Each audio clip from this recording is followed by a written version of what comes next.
Welcome back doctor अर्पित Kumar Dubey sir, आपका एक बार फिर स्वागत है आनंद यात्रा पर। कैसे है सर? नमस्कार आशीष जी, सभी जितने भी हमारे दर्शकगण श्रोतागण हैं, आप सबको जन्माष्टमी की हार्दिक शुभकामनाएं। आशीष जी, मैं बहुत अच्छा हूँ, आशा करता हूँ आप सब भी बहुत अच्छे हों। भाव है जिसके थ्रू हम कर्म को अलग अलग कर्म बनाते हैं, चित्त में इतनी अशुद्धियां आती हैं, ये संभव कैसे है सर?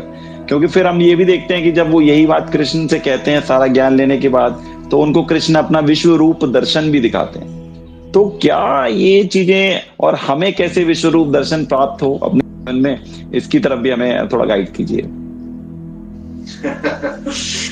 बिल्कुल। देखिए, विश्व रूप दर्शन से पहले बात करता हूँ, फिर आपकी सारी बातों पर एक एक क्रम से आता हूँ। गीता का जो 10वां अध्याय है वो विभूति योग है, विभूति योग जी।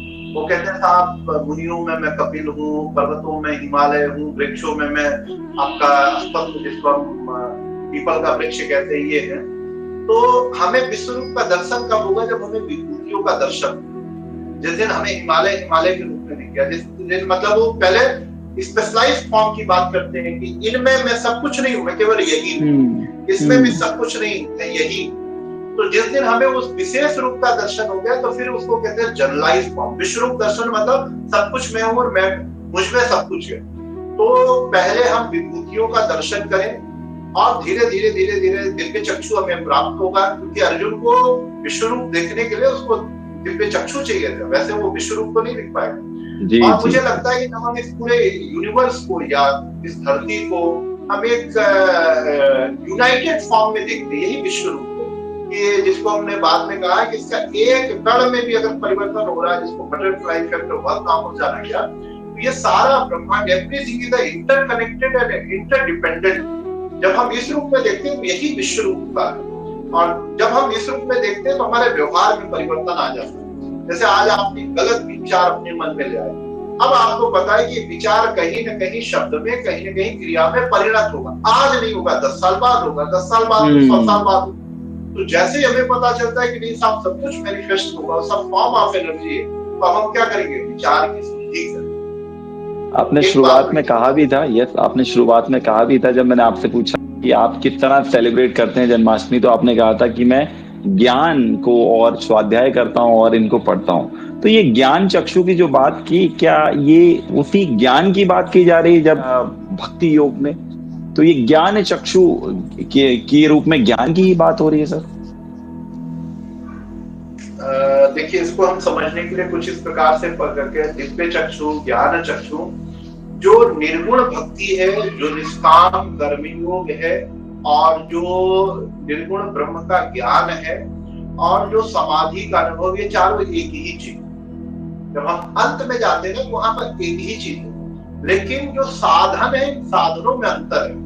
जब आप संसार को जान गए, स्वयं को जान गए, इसकी अनित्यता को, असुचिता को सबको जान गए, तो आप ज्ञान के मार्ग पर। लेकिन मुझे लगता है कि व्यक्ति के चारों स्तर पर एक साथ अपने आप को एक्सप्लोर करना पड़ता है, ज्ञान, कर्म, भक्ति और ध्यान।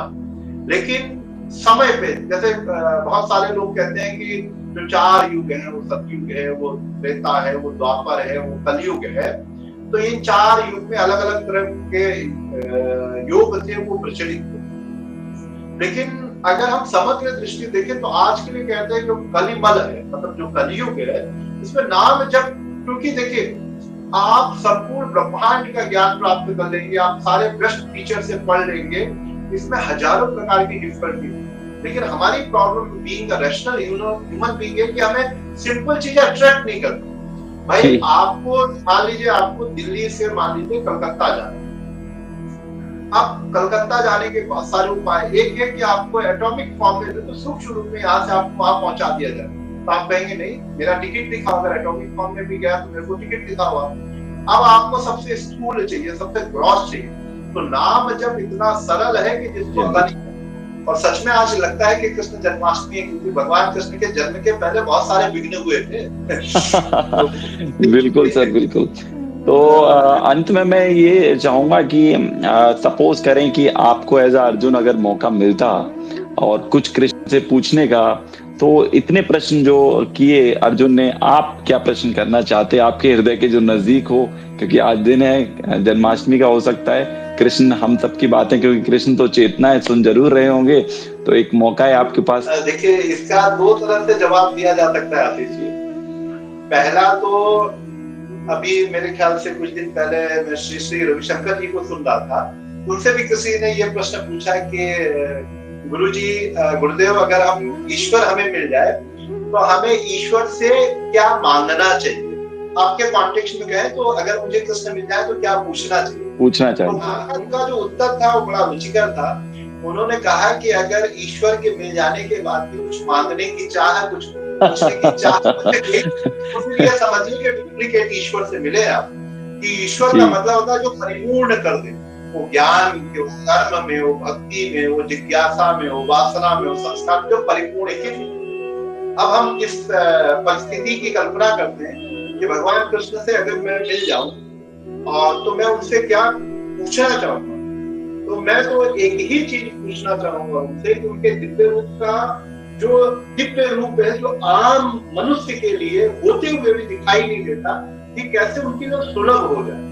क्योंकि ईश्वर तो है और होने के बाद भी हम ईश्वर को स्वीकार नहीं कर पा रहे। वो हम लोग शास्त्र में कहते हैं कि मन के दोष के कारण, कि अगर मान लीजिए किसी को पीलिया रोग हो जाए तो उसको सब पीला दिखता है, इसका मतलब नहीं कि सब पीला है। तो मैं कृष्ण से यही रहस्य जानना चाहूंगा कि आखिर ऐसा क्या है कि आप हैं लेकिन आप किसी को दिखते नहीं, और कुछ लोग होते हैं तपस्वी जिनको आप दिख जाते हैं।